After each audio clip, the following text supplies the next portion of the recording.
Welcome back to another episode of Paranormal, the New Normal. I'm your host, as always, Jeremy, trying to bring a little normalcy to this world. Do I ever succeed? Not often, but we try anyway. And, of course, I brought a guest to help me try to do this. And my guest today, I've been trying to get him on for a long time, and we finally were able to get a date and make it work. Anthony Ceballos, which I probably just destroyed that last name, the Wraith Prince himself. Yeah. From Texas Wraith Hunters. And how you doing tonight, Anthony? Doing awesome. Now Glad to you hear it. know the last name. All right, cool. All right. Yeah. And of course, Anthony is also the host of his own podcast, Wraith World Podcast, which I'll let him give all that information at the end so he can promote himself to the fullest. But the first question I ask everybody in this show, and the answers are usually different. What got you into the paranormal? That hard question. Yes. Well, it started for me when I was 5 years old. I ended up having, I guess, a near-death experience, and I actually died for 5 minutes. And after that, I don't know if that's what it caused it, or if we just kind of like born with it, or that kind of opened it up. But since I was five, I started to see, I could be able to see spirits in the house and around people. And as I got older, 8 years old, 10 years old, that's when it really started to ramp up, and and and then just started to grow up in it. And since I didn't have anyone to tell me that spirits weren't real, and to shut it down, it evolved. So throughout my life, it's just the way it's been. Well, that's interesting. Hello, Isaiah, and hello, Kimmy. What's going on, Apparently, Kimmy? Thank you for apparently she knows joining. you. Yeah. But Oh, Kimmy. oh yeah, And well, IG from the Don Vic show. yeah. The Parapost family is huge, so it's hard for me to know. I know Isaiah though. He's been on a bunch of my shows lately. Well, But the other question I ask people is, what experiences have you had with the paranormal? And I know it's probably for you, it's probably a long list. So, what are some of the most interesting slash terrifying ones you've had? terrifying ones. Well, it's like when I was a kid. I mean, I could see, uh, I would see people, and they would look like I guess what you call demons, like they look in the movies. Just real ugly. That was terrifying right there for me. I mean, you're a kid and you don't understand what you're seeing, and so pretty much after that, I mean, I kind of got used to it. Only certain people I would see like that, and then as far as the experiences, I mean, we've had some in this investigation here that we're fixing to do. We're going back. It's a 2-year investigation. We've gone there 6 times. It's a forest in San Antonio, and I've spoke about it here recently on a number of podcasts and online. That place, man, in there, it's just something else. I mean, it's interdimensional. When you go in there, you will not come out the same. Your life will change. I mean, our life literally changed 2 years ago. We have never been the same. It cost me one member. He never, he just went, he did his own thing, just left. So that was a pretty heavy, experience. And yet we're going back. We're gonna be going back there in 2 weeks. It's in San Antonio for our And fifth time. it's a for. I mean, I've heard of forests being like interdimensional or just being portals for other creatures to come through. But so is it just spirits in that forest? Like, has there been like a big tragedy that happened there or something? Well, it's a forest. Of course, San Antonio, is built on native ground, and the whole Yeah. city really is built on top of native cemeteries. I mean, you can Google it and you can see the plaza where they'll tell you on there that they built this plaza on top of an Indian burial ground. So you got a lot of upset people there. The spirits are upset, and it's understandable. So you will hear a lot of drum beating. We've heard women crying. We've seen apparitions in there. like I said, it's like a candy store. If you name it, it's in there. But this place will challenge your mind and challenge your abilities. You will, like I said, you will not come back out the same. This has See, been out of the 40 years. This one has been the most intense one of all. see, I'm a big gamer, and I've been saying for a long time now they need to make an open world RPG where you're a paranormal investigator and you go around the world to all these different spots and like you have to go investigate them and find some way to put in like I don't know whether it be battling or just quest of some kind. Right, But like I could design it if I had to, but I mean not literally design it, but I could come up with the ideas if I had to. But I mean it's just they need to do a game like that. I mean yeah, I want a game where I can go look for Bigfoot in the forest and stuff like that. Like that's what I want. right, Like it's just that. I mean, I said I said 15 years ago they need a Harry Potter game where you can walk around and cast Avada Kedavra at everybody, and now they have it. I right, just beat it. I just beat it within like 2 3 weeks. So yeah. I mean, they need to have it. So I don't know. And what's going on, Dover Paratech? Glad to have you watching. But so I mean, I don't know. That's they say you put it out in the world and eventually it might happen. So Yeah. I want world, give me a paranormal investigation game, please. A good one for Xbox and PlayStation, but Mhm. and PC, I guess. But Yeah. it's just I don't know. It's a dream of mine. Like, I mean, yeah, the closest I think I've ever seen is like an Assassin's Creed 3 when like you go and look for like Bigfoot, but it ends up just being a hermit living in the woods. Right. But like that's the closest I've ever seen to like something like that. So it'd be interesting. That's all I'm saying, people. Like universe, make it happen. Yeah. But so when you say you saw demons your whole childhood, were they actually like people you knew and they just were really like taken over by demons, or were they separate entities altogether? Well, yeah, it started with the family. I mean, I would look at my family, like my grandmother, and like I would start to hear voices telling me to do bad things. You know what I mean? Of course, now we can say that because at one time we could never say that. Of You'd course, be yeah. locked up in a heartbeat. But now that the paranormal is opened up and you hear the other experiences from so many people that share similar like that, that you hear the voices and they'll try to influence you to do harm. And so, I mean, that's what I mean. That's why it was so hard being 9, 10, 12 years old, able to see these things, and they just would like morph, I would look at them and they would just morph. And so at the time, I didn't know they were demons or spirits or anything. I mean, because we had nowhere to get any information on anything, and pretty much you lived a really secluded life, because you can't talk about it. Well, you couldn't talk about it back then, not like now. Uh, what's going Yeah, I on, mean, Mr. Consultant Matt Barron? yes. What's going on, Matt Barron? Glad to have you watching.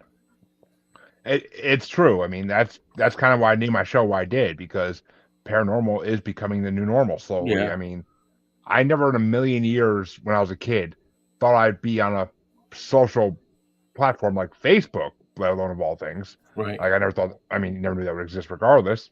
And I never expected to see pictures of supposed Bigfoot and Loch Ness monster pictures on a daily basis. Yeah, Like it's insane. It's when I was a kid, the only thing you could see those on was Car- possibly a rerun of a TV show yeah, cartoons. or cartoons, or I mean, possibly even like the book in the library, the one book in the library on Bigfoot that I would take out all the time. But besides that, there was Yeah, nothing. Like they didn't even really do TV shows even until like the 2000s when I was a teenager. right. So I mean, And see, and that's when I started to see the paranormal was when, um, like I said, I've been around the paranormal since I was 5, so 40 years plus. It wasn't until the 2000s, in there, well, actually later than that, uh, that I actually found out that there was a paranormal community. So I've pretty much lived a really closed life. That side of me has always been closed. I've never spoken to anybody about it, and because I knew the consequences that would happen. And it wasn't until that Facebook that I really got on Facebook and just I don't know, just one day I just paranormal, and then I start seeing. Well, when the ghost show started to come out, and of course I still thought it was just on TV, but it was kind of cool. It was interesting because it's kind of like, okay, well they're doing this, and some of the things that they were going to, you can actually see it. You can see it even though it's a video or show. They are at haunted place or places that have spirits, and you can see it in the video. And I'd be like, it's right there, it's right there. You turn around, it's right there, and so that's what really started I started to realize that there is other people like myself, and Yeah.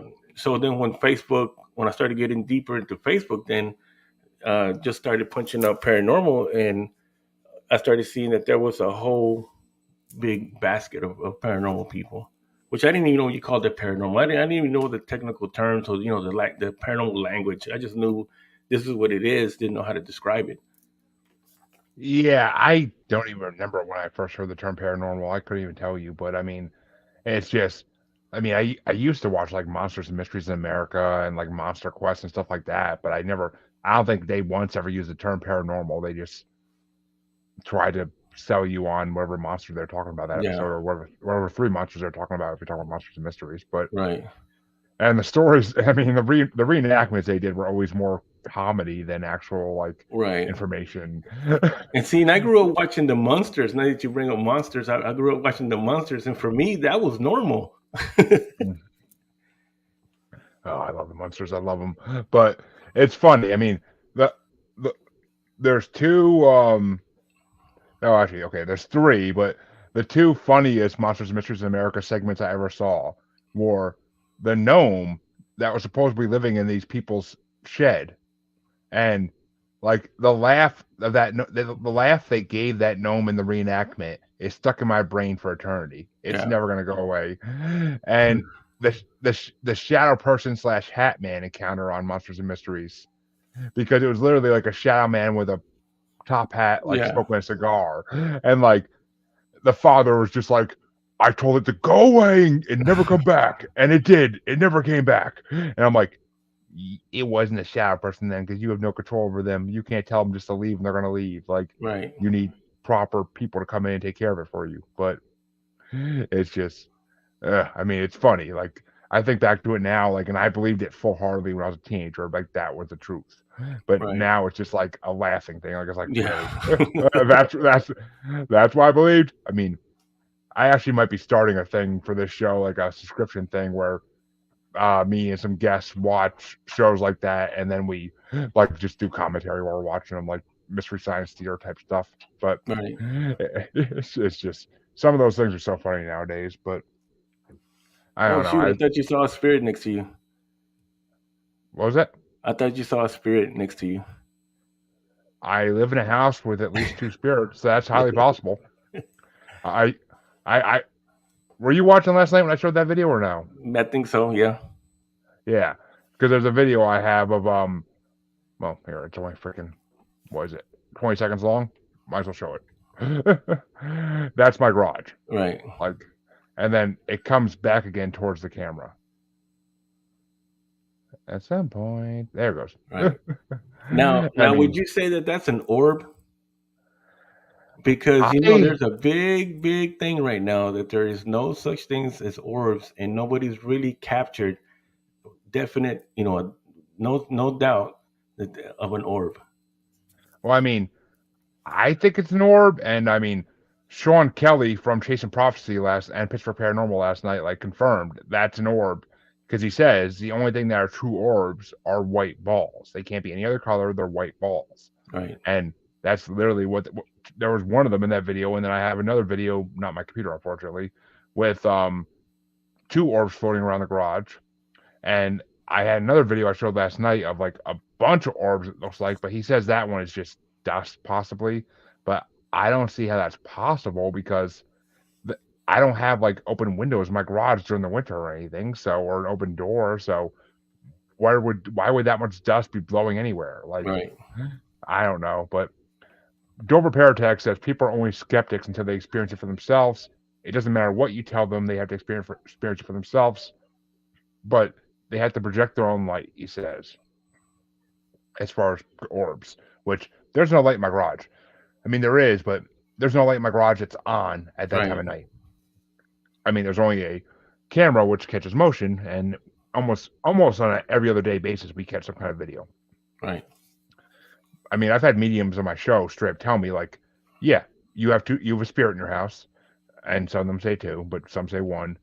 And he used to have an antique car, and he likes to hang out in the garage and carport like he was working on the car, and like that's all he does is like hang out in the garage and carport and walk back and forth.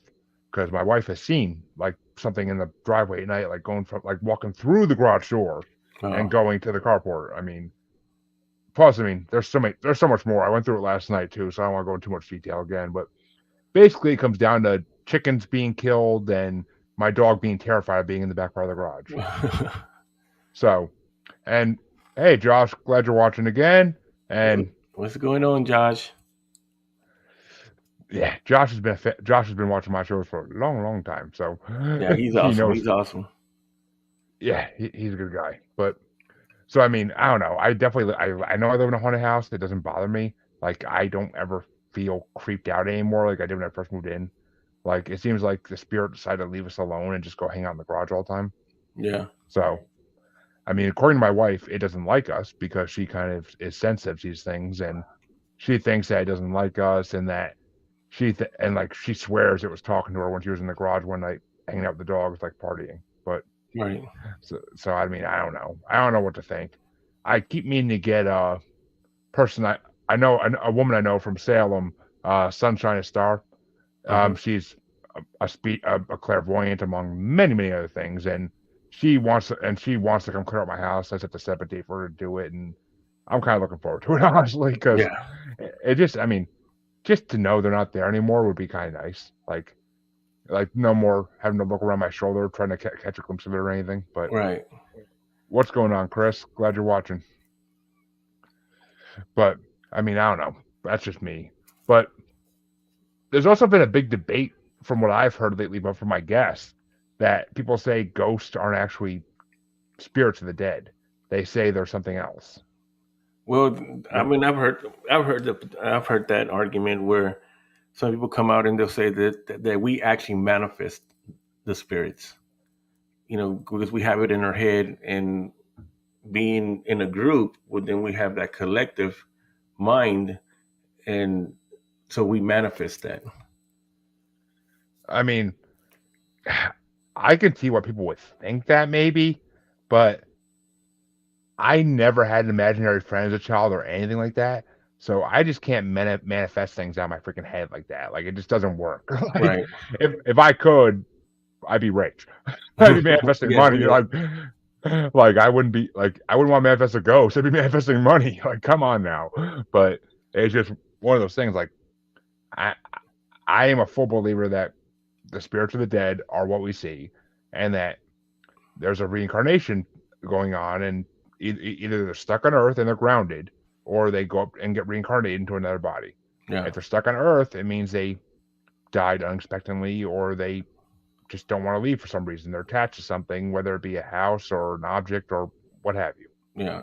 And this goes back to what the other gentleman said, that until they experience it themselves, you know, they're not going to really believe it, and it's going to have to be an experience where they're going to see something, or whatever that's going to happen, where they know themselves, this after they bounce it around in their head, that this can't be explained. I mean, just as easy, and what you saw, that's when the person there will see that this is real. Well, see, that's the funny thing. Until I lived in this house, I never saw any proof of anything, but yet I always was a believer. So, I Right. mean, there are people like me, I know that, who just want to believe regardless without seeing anything. And they always say those that want to see don't see. And I'm a living example of that because in the last 5 years, I believe I've seen UFOs, a cluster of them. And I know I've seen I haven't seen them, but I know I've seen spirits on camera in my own house. So I haven't seen them personally because they don't like to show themselves to me, apparently. Just my wife and her family, because I guess they're more sensitive than I am. But Right. so I don't know. I mean, but let me ask you this: since you live in Texas, what do you think about skinwalkers? Well, that's what we think. That's what I think that we're dealing with in that forest. Because when we Really? when we went there, we weren't even expecting to see. I mean, we weren't even planning to do anything. Um, we had my son. He's an artist. He's a music artist, and we had just done a show in San Antonio. And we got out about 10 o'clock at night, and then of course we're in San Antonio. Um, in fact, that's where the team actually came together out of that first experience that we had, and so we really weren't looking for anything, and when we went there, it's just like I said, it just we just walked in at the right time, at the right place, with the right people. And I've heard this before, that some of these places will choose their people to show themselves, and if you have certain people with you that they have their abilities, or their energy is just right. And like I said, that's what I feel, that place just happened. We happened to walk into this place that it was at the right time, the right place, with the right people, and it just opened up. Which, yeah, I mean, the synchronicity of that happening Yeah, is just amazing. Like I'm a huge believer in synchronicity. It happens for a reason, and I, I mean, I don't know. My wife has made me walk through so many woods, including Freetown State Forest in Massachusetts, as well as we went to Leominster State Forest a couple weeks ago for a hike with the dogs, and they're both Bigfoot hotspots. yeah, And I mean, because Freetown's in the Bridgewater Triangle, and it's a huge Bigfoot hotspot. It was a huge satanic cult crime spot in the 80s and 90s. So yeah. I went in there. I went in there like, come on, let me see something. Let me see something. And nothing. Of course, I see nothing. But it's just like I want to see. Like I feel like sometimes it's just the fact that I want to see something so bad that there's like, nah, he's too anxious. We're not showing ourselves to him. Right. But I don't know. I mean, but do you think skinwalkers are actually based on an ancient Native American curse, or are they something else entirely? Well, the skinwalker is conjured by a native witch, and when she conjures it up, it's actually a man, and then she'll use it to do whatever she needs it to do. And that place, like I said, that one place, we've heard native drums, we've heard women crying.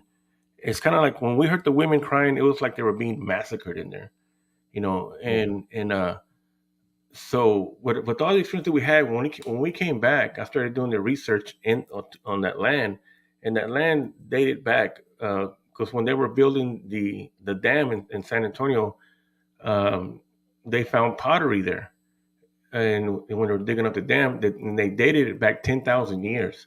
So Damn. the papaya natives that were there 10,000 years, and then so when I just started thinking about it, it's like, okay, so they've been here, 10,000 years. How many generations is that? And then where did they pass, and where did they bury them? Well, they buried them there. That's where they're at. Yeah. And then 10,000 years later, here comes, here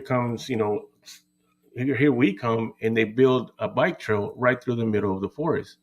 Well, that bike trail is probably going right over other cemeteries there, other native burial ground. And um, so, but what's there is when I started, to doing all the research on it, the first thing that popped in my head, and I didn't even think about really skinwalkers, because I've really never been into the UFO or the Bigfoot thing, or it's always been just paranormal, spirits and ghosts, and you know that type of deal. And so I really I never thought about all that until I started doing the research and putting the pieces together, that it started to lead that way. And there's more to it. I mean, I can't even start. I mean, the last podcast I did was 5 hours on that. That was just starting out on it. So, Jeez. and so, but yeah, I do believe that there's a skinwalker or some type of being, because I have some stuff up on YouTube where there's a growl that comes out at us because we're in there about 3 to 4 miles in the forest, and it's just plain dark. And I'm one that we really don't use flashlights unless we have to. I like to be quiet, be in the dark, and just get into my in our place. You know what I mean? Yeah, of And course. so the way that felt the ground was so deep. I mean, I felt it inside of me. It was just vibrated, and it went from one side to the other side, and then back to the front, and then behind us. But you never heard any noise, any rustling through the bush or anything. So this thing is just kept like it just manifested here, then it manifested behind us. But then talking to other people, it's like there was more than one, and we did feel like we were being surrounded. I know that Mm. we can go to places sometimes, and especially in buildings or anything like that, and we can feel like we're being watched from all around. But this literally felt like we were fixing to be attacked. Like we're done. And so it's all I can say about it is that I believe my conclusion right now is that it's not an alien, it's not human, and it's not a spirit. It's something else. Well, I'll let you answer this question real fast, but Don't Prepare Tech asks, did Anthony ever investigate the Alamo? I hear lots of stories about that place. Yeah, the Alamo, it's got its spirits all around it. I mean, and then too, because there's so many people, and it's right in the middle in the plaza, right next to the Menger Hotel, which is haunted. That's where the Rough Riders used to go. Um, and then you got another hotel right across from it, also the Emily Morgan, which is that one's its own place. That's what I mean. That whole area is just one giant hotspot. But you can't really investigate in there because uh, the security won't let you. That place is kind of like I mean, you can't even walk in front of it. If you smoke cigarettes, you can't even walk in front of it smoking a cigarette. Really? Yeah, That's it's just so like it's disrespectful, and they have actually signs. I think they tell you that. And that's actually the they have law enforcement in front where they'll stop you, and it's just it's a sacred ground of in a way. interesting. Josh says, I've been attacked by a black mass, which I'm not sure what that means even. I'm assuming it means by Satanist, but I'm assuming. It, But I it don't. might be in his trailer because I know he lived in a house that I think that spirit would catch things on fire. I mean, I know he was the caretaker of some haunted place, but I he's commented that before on my video, so I'm not sure. But feel free to give a little more detail there, Josh. But let me ask you this though: you feel like you're being oh, he says it means a dark entity, Yeah. which I don't. That's a black mass, though. I mean, I would assume a mass. I would assume a mass is more than one entity. I would assume it's like a congregation of them almost. Well, like a black shadow, Then I see those all the time. Okay, I like this comment. The goo in Ant Man 3 is an old Native American ceremony, turd and shrooms. I saw that movie, so that's funny that you say that, but I can believe it. And Josh says, I guess a shadow person, Yeah. which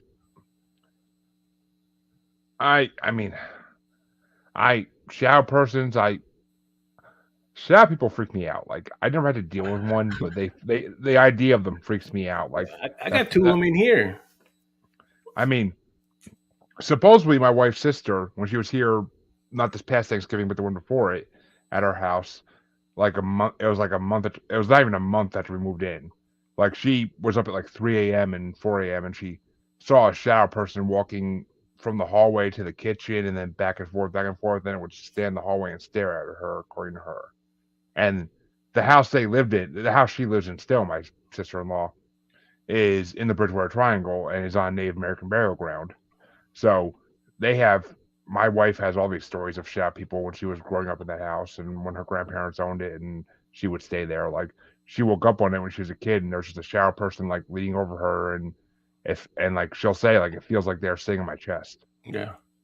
So it's shadow people creep me out to no end. I don't want to deal with one. I just Oh, they're don't. cool, man. They're cool. I don't. I mean, did you see that show on Hulu? I think it's called Monster. No. There's a show on Hulu called Monster where they go into all these different like paranormal topics in each episode, and then like at the end of the season, all kinds of like all the people from the episodes kind of come together. But there's one episode where it's a teenager dealing with he has a sick mother, and she's in bed all day, and he's dealing with like a shadow person invasion in his house, and it's just like it creeps you out. Like it makes you not want to even have chef people in your house at all. Like it's just like it's funny because that whole show was filmed in Kingston, New York, where I'm from. But I mean, it's just so many different paranormal topics. That was a good show. I like that show. But let me ask you this though. This is what I wanted to ask you. You say you feel like you're being surrounded in those woods, and it's Texas. I mean, well, it doesn't matter where it is in the United States. It's the United States, and it's the deep woods. You don't think you're maybe being surrounded by a pack of dogmen? I don't know. I haven't never seen a dogman. I mean, I've heard about it, but I've never really. Um, I mean, I never seen one either, but I fear seeing one because dogmen are not like Bigfoot according to all legends, but dogmen are territorial and will yeah, attack you, unlike Bigfoot. Like Bigfoot don't attack you unless you're like threatening to really come in their territory. yeah. Well, Like if you you're see, the second time that we went back. I said we've been there 6 times within 2 years, and I said the first time it cost me a member. The second time that we went back, we went to uh, the other side of it. There's like it's huge, so we went on another side of it, and we ran into a hiker, which that video is on YouTube. It's what it's called, the hiker.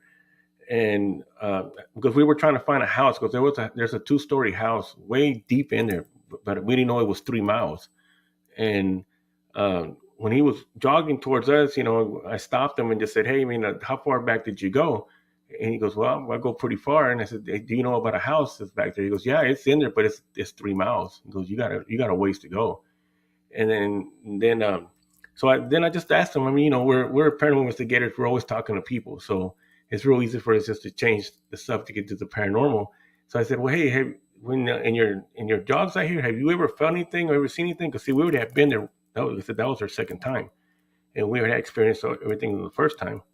And we starts to talk to us, and he starts telling us about that. We're telling him what we experienced, and he's just going, "Wow, man, this is a." He starts showing us the trees. In the trees, you can see them where they're broken, and like that's when you start to see when you start getting into the Bigfoot thing, how they'll break the Yeah. big trees and they make them into like they're marking their territory. And actually, there was one there that was broken like that, and it's a big tree. And he was showing it to us. He goes, "I got some pictures, man, that I can show you." And so he starts showing us pictures of more trees like that, and he's talking about his experiences in there. And but what after talking to him for a little while, and like I said, if y'all want to go check that out, I mean, that interview is pretty cool. And afterwards, I spoke to him on the phone, and come to find out, because he had a backpack on, and he's a jogger, he's got a backpack on. But I asked him, I said, "Hey, I'm not trying to be nosy, but what are you carrying in that backpack?" And I had a feeling already and he goes, "Well," I said, do you do offerings in there?"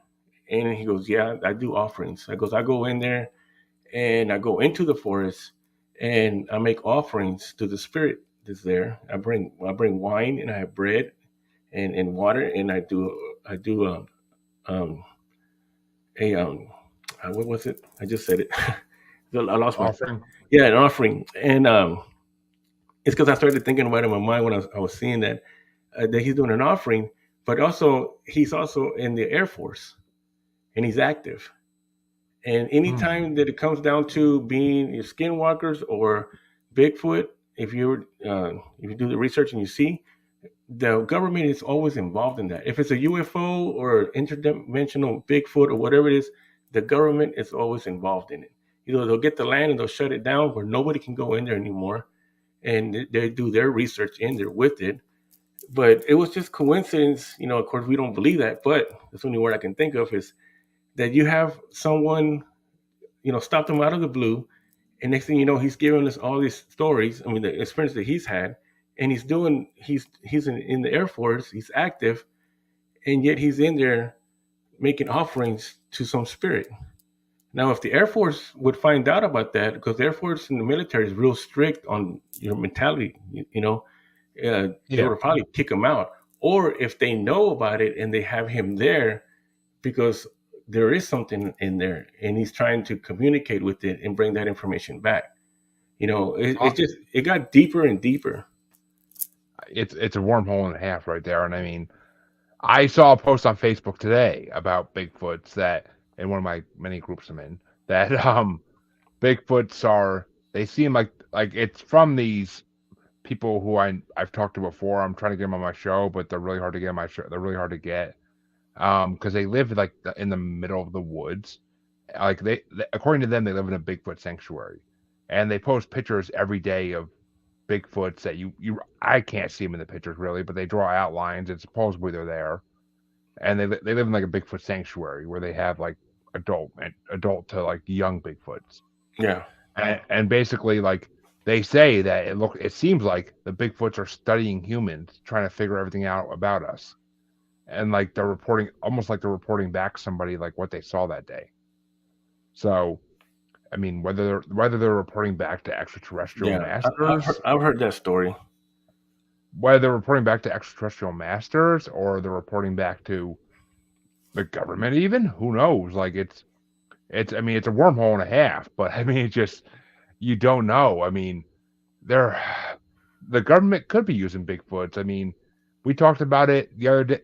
Was it last night? Yeah, last night on with Michael Anthony and Sean Kelly. We talked about the idea that like during forest fires, I've heard a story about how ambulance took a burned Bigfoot, and the ambulance driver and the helper were never heard from again. Right. Both the EMTs were never heard from again, and they drove off with the Bigfoot. And I'm assuming the men in black, about a mile down the road, just pulled them over, or the khaki men, as they're called nowadays, just pulled them over and said, "Nope, we're taking it. Bye." Yeah. Like just offed them, just so they had no witnesses. But I don't know. It's weird. I mean, I joke around and say it, but it's probably true. Yeah. The next big pandemic we have, instead of UFOs being real, Bigfoot's gonna be real. Right. The next time they need to take our minds off something, they're gonna say Bigfoot's real. Yeah. In my opinion. But so I don't know. I mean, it's just I see that's the biggest problem with the paranormal is you simply don't know any of it. None of Yeah. it's proven, and Right. it's enough to drive you insane. Like the fact that you want to know the truth. Well, that's what I'm saying. And that place, it got deeper and deeper and deeper. One another piece to that puzzle. Why do you have this active military Air Force guy in there doing offerings to something that's in there? So that tells you that he's seen it. He believes that it's there. There's something in there. And then among all the other experiences, it just kept on piling up every time that we went. And so you start having this stack of evidence, you know what I mean, for us that there is something in there. That's one of the most intense experiences we've had. But of course, I've had plenty of other ones. We've been chased off by giant grasshoppers. How about that one at the cemetery? We got chased out by a swarm of mosquitoes at another one. I mean, it's pretty wild. Now, The stuff that happens. when you say giant grasshoppers, how giant are we talking? Like, are we talking like mantis man size or like? No, I mean they're like I guess it would be Texas size. Everything's big in Texas, right? Uh, supposedly. Yeah, it is. Sorry. Uh, it's about 1, 2, maybe about 3.5 inches big, like Mm. that.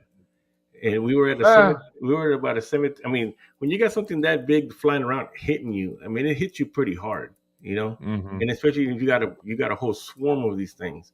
And it was at a cemetery in Lionel, Texas, and it's called the Baby Head Cemetery.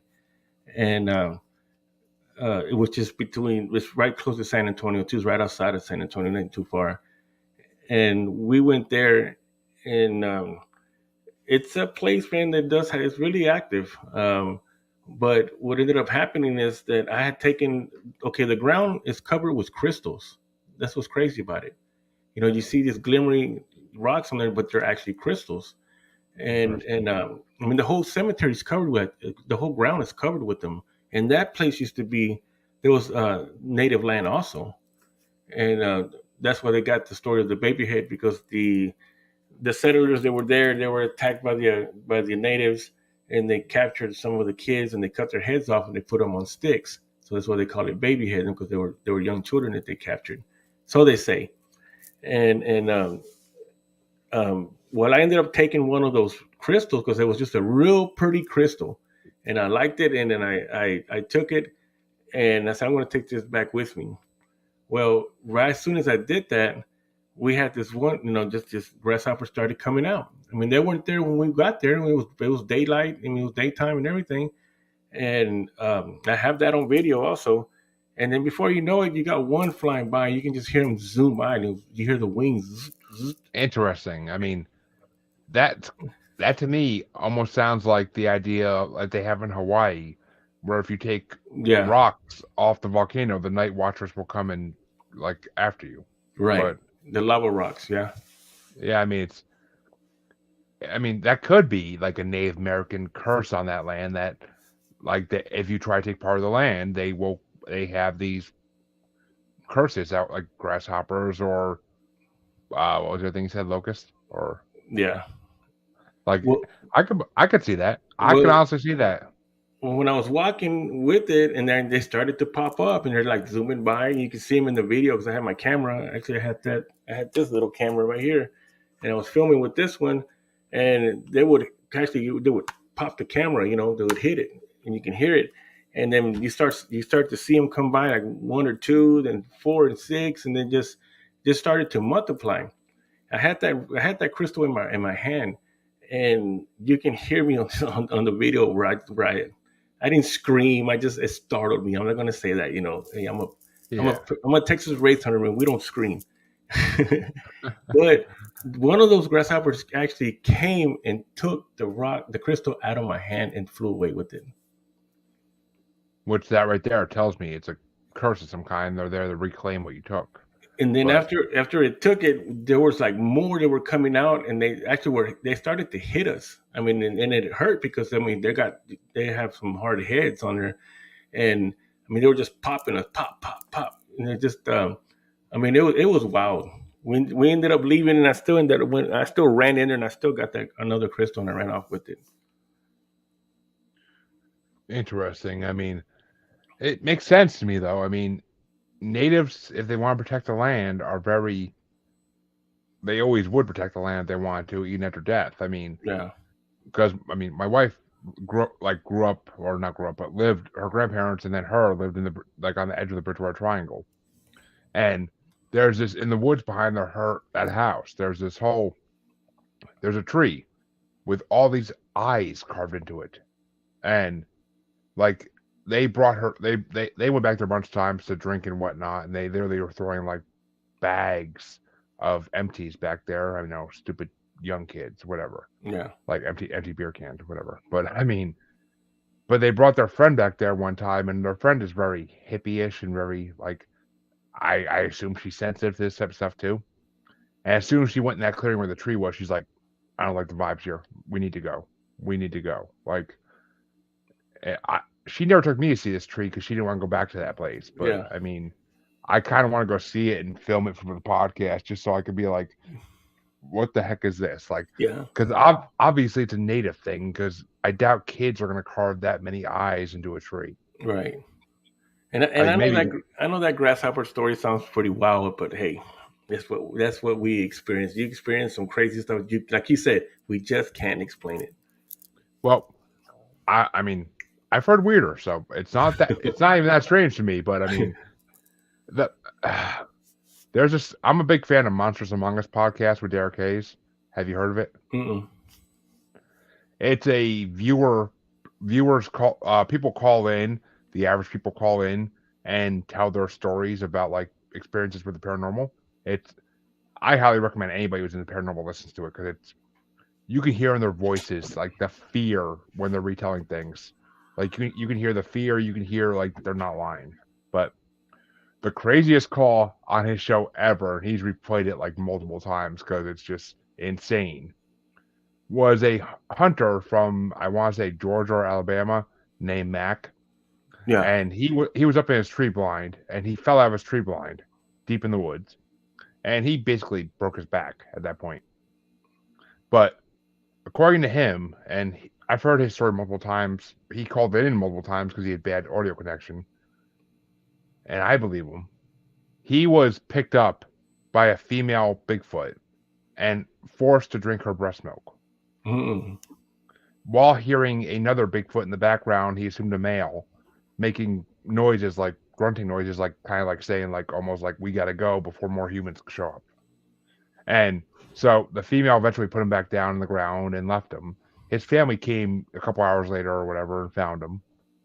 But the funny thing is, he got to the hospital for his back, and the doctors all said weeks later his back healed faster than they ever heard of anyone's back healing from that injury. Right. Which, I mean, you put two and two together, and do Bigfoot breast milk have special properties to them that can heal? Like, Probably so. It sounds some good milk.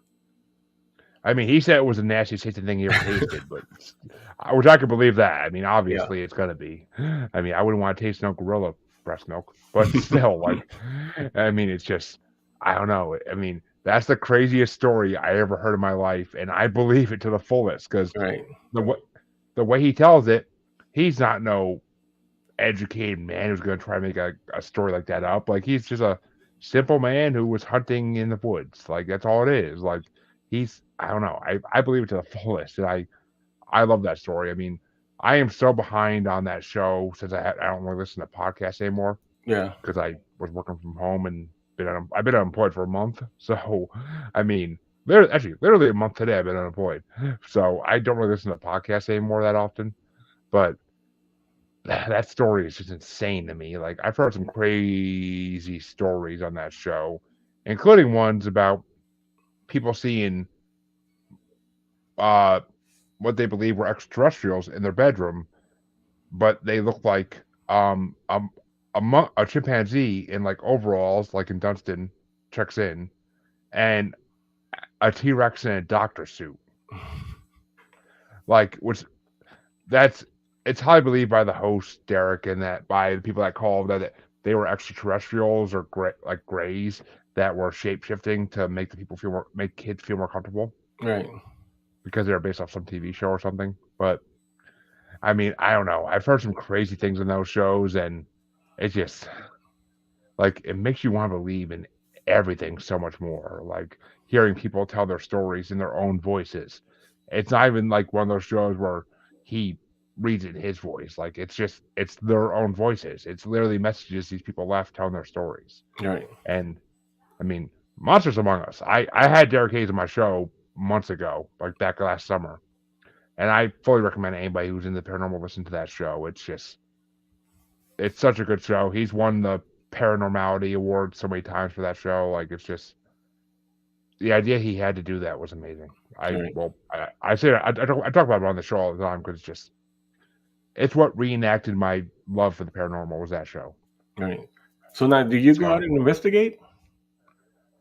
unfortunately, I besides my random hikes that my wife thinks we go on, no, because between full time job, between kids, two big mastiffs, and a wife, and podcasting, Right. I don't have I don't you podcast, I don't I'm on 3 podcasts. The time it takes is very consuming, and Yeah. there's just not. I mean, I personally don't investigate. I would love to someday, but part of me is also a little like anxious. I guess be the word to do it.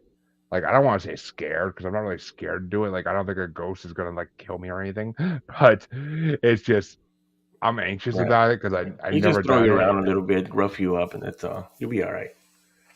I mean, I'm a big motherfucking man. I could take it, but it's just, it's I don't know. It's I don't know.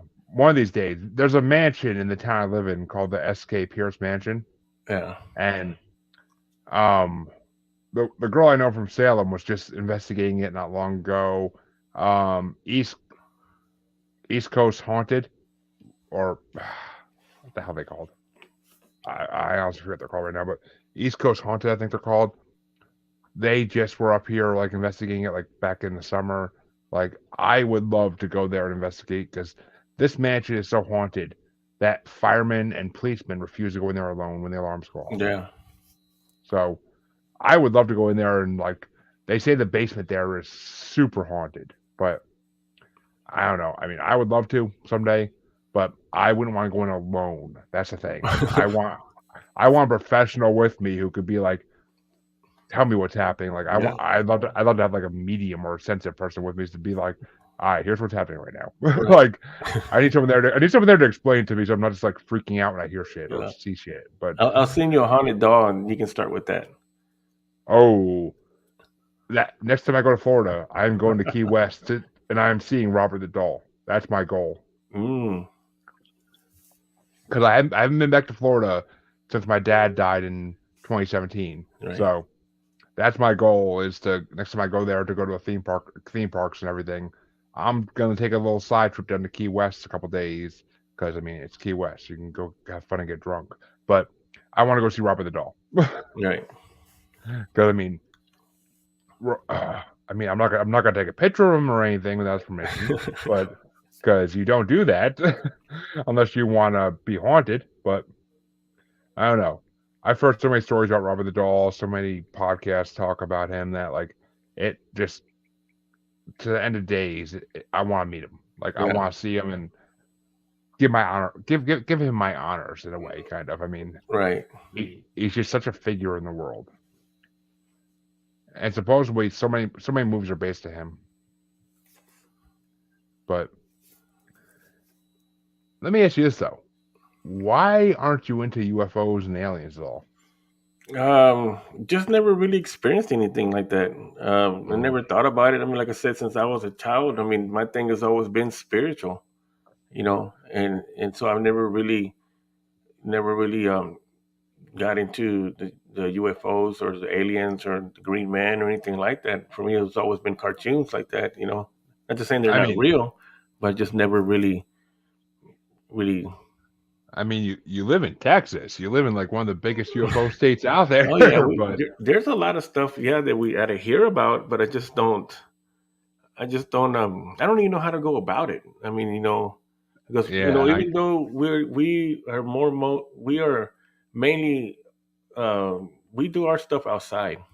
We yeah. do abandoned buildings every now and then, um, things like that. But we're mainly outside, and uh, thinking that we would see things like that because we're in these open areas. They're pitch dark. There's nothing around us.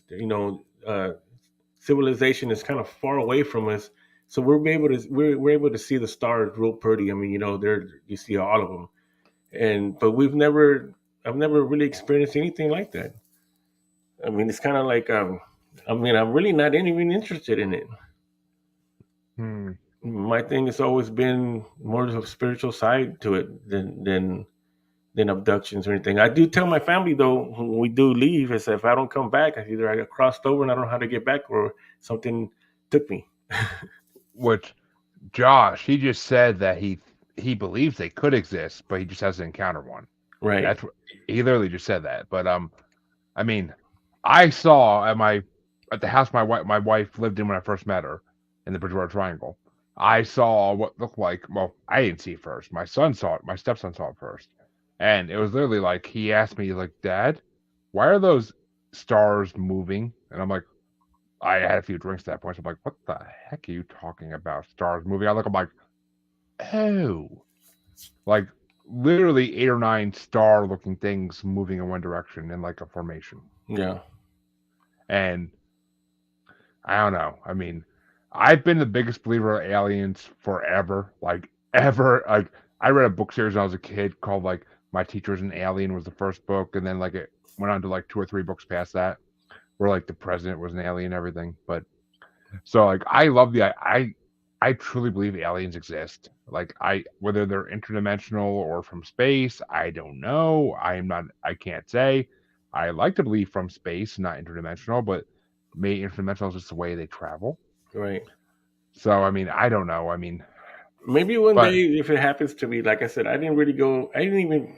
Not that I didn't believe, but I just never thought about the cryptid side of this. You know. yeah, I mean, And that's the side that that's the side that always fascinated me more than the ghost side. Like right, that's and just the see, way. and until we went to this one place, and like I said, not looking for anything cryptid or anything. Actually, there's a urban legend about that place. There's a bridge, so we went there just because of the urban legend because we were bored and we just Oh, wanted to go somewhere. We said like we a just like a crybaby bridge, like yeah, kind of. it's called a donkey lady bridge, and it's about back in the day. This lady had a donkey, and there was this kid that would go by her house, and it's by the river, and he would throw rocks at it, and then she got mad and she yelled at him, so he runs off back to San Antonio.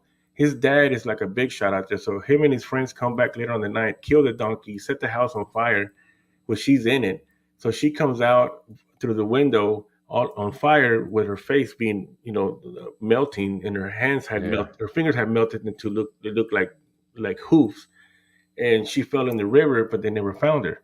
So then after that, she would appear anybody that would go to that bridge, and Okay. so that's the urban legend of it, and that's the reason why we went. And then we really didn't even stay on that bridge very long. We were there, and we were just drawn to go deeper past that. Once you pass that bridge, then you start going into that forest, and then you start going through the trails. And so I mean, even at that, we weren't even looking for what we think is in there now. It was Well, just like we stumbled on something. let me ask you this, because I meant to ask you this earlier and I never got to it. Did you actually get to that house? Yeah, we did. That Was house it? looks just like Was at a it? Texas Chainsaw Massacre.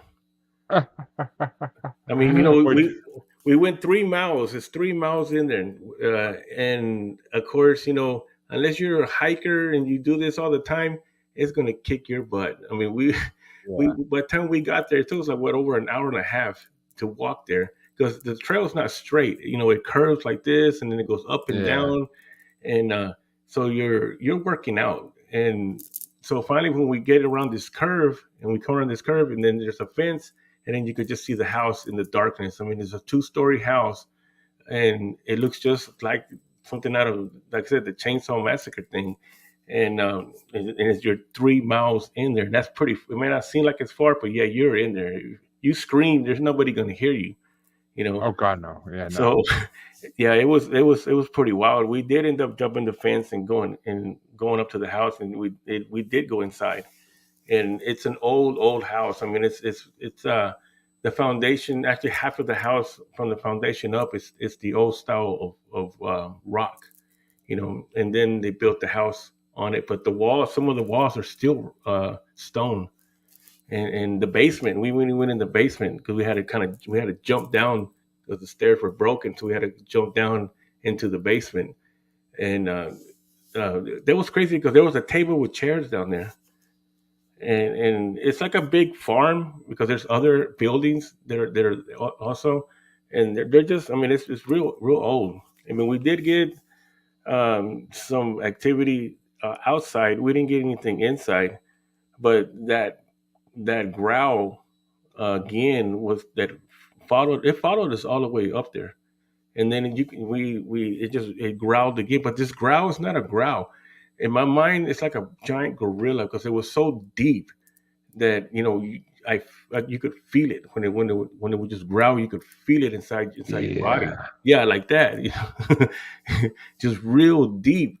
And then, I mean, you don't know where it's coming from because it comes from here, but then it sounds like it's coming from here, but then you can't pinpoint it. And then you're so far in there in the dark.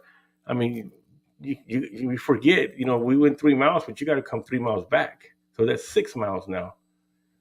I mean, one, I would be heading to this house like in the earliest of morning just to make sure I'm there in daylight and I'm out of the woods by daylight. Because I ain't trying to fuck with no woods and no house in the woods and darkness. And I mean, that house is probably from what, the 1800s at Yeah, least. it's actually, yeah, they're trying to rebuild it now.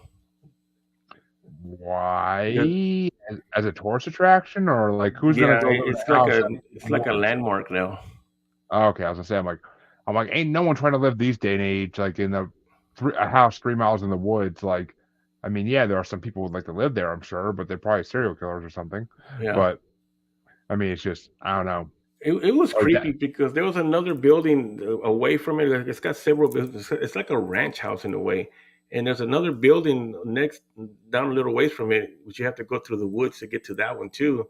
And we weren't able to get into that one because it was the door was just so old and wooden and we couldn't open it. But we could open the top part of it and shine our light in there. And inside that it was like a little shed, but it's stone, um, maybe like a 25 by 25, something like that. And but when we shined the light, we couldn't get in there. So I told one of my members to stick the camera in there, and see if you can get anything with footage with the camera while you shine the light. And he did that. And when we looked at the footage, there was pictures of corn on the walls.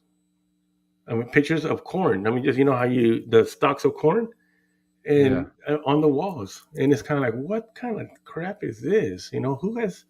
Why is there pictures of corn in there? That's strange. I mean, have you ever looked at? Have you ever looked into like the history of who owned that house or? That it was owned by some people. I don't remember how that story went on that one. Um, I just know that they turned it into a landmark, and they were going to start to renovate it to the way it Mm, used to be. But that was just weird. I mean, that was just weird to look inside of there and see pictures of corn. I mean, a house 3 miles in the wood. One thing would be that would creep me out enough to like if I'm gonna go in there, I would want a team of people with me, and I would Yeah, want like to have like a freaking like not even a gun, but like a cross or something on me as well, just in case. But like I don't know, I mean, or even a gun, just in case it is a yeah. Texas Chainsaw type house. But who knows? And But I it's mean, and it's dark, dude. It is pitch dark, and when you come up to it, you still won't even see it until you start getting like really like right in front of it. The house will just start to appear, because it's so dark. And then you see how big it is, and then you start seeing all the things that are around it. And I mean, it's really old. I mean, it's cool because the staircase is one of those old wooden staircases, just go straight up, like straight out of the something like out of the scary movies.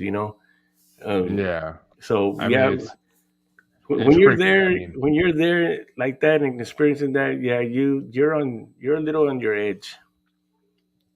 I'd be creeped out to no end.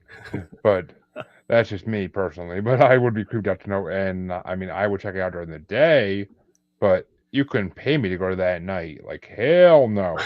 I ain't walking 3 miles through any forest at night. Like It's forget about exciting, that. man. It's exciting. So is playing video games and watching TV. But God, I could do that in the safety of my home and not have to worry about getting killed by a dog man or a feral Bigfoot or something like or a skinwalker for God forbid. I mean, Jesus, but it's just it's a whole thing. I mean, it's I don't know. Yeah, I'm a chicken when it comes to that shit. I'm a chicken, but I'm willing to admit it at least. But I don't know. I mean, I yeah. love the paranormal. You wouldn't get very far in there.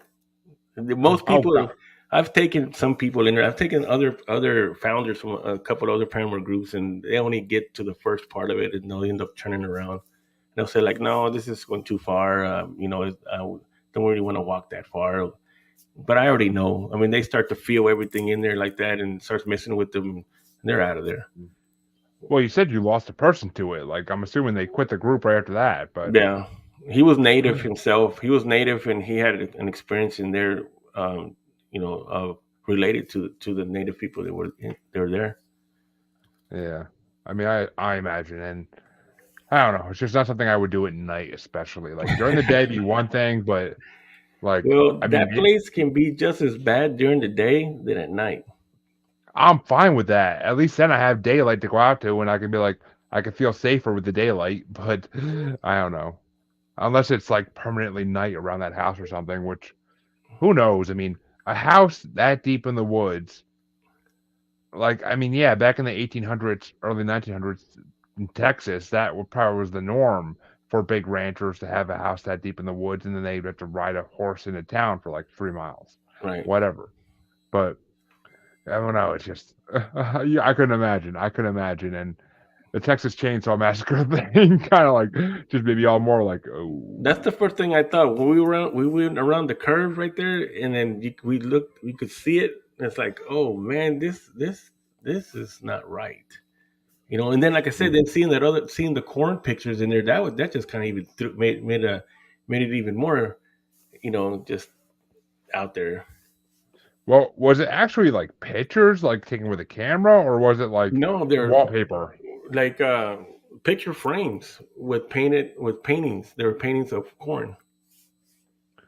That's okay. That's freaking weird. That's what I'm saying. But oh my god, that's insane. That's insane. But why don't you tell my listeners where they can find you, where they can find your podcast? Just promote yourself to the fullest. Yeah, you can check us out on Texas Race Hunters on Facebook. My podcast is Race World Podcast on Facebook, and on YouTube under Race Hunters. So please, folks, go check him out. I'm I I see things from his Facebook all the time, his Facebook group, and it's interesting. I enjoy seeing them when I see them. So go check it out, folks. Of course, all my listeners know you can find me on Facebook as Paranormal Normal / Maniacal Music Musings podcast with the S group. You can find me on Twitter and the Gram as at Juggalo Bastard. You can find me on TikTok as at Juggalo Bastard Podcast.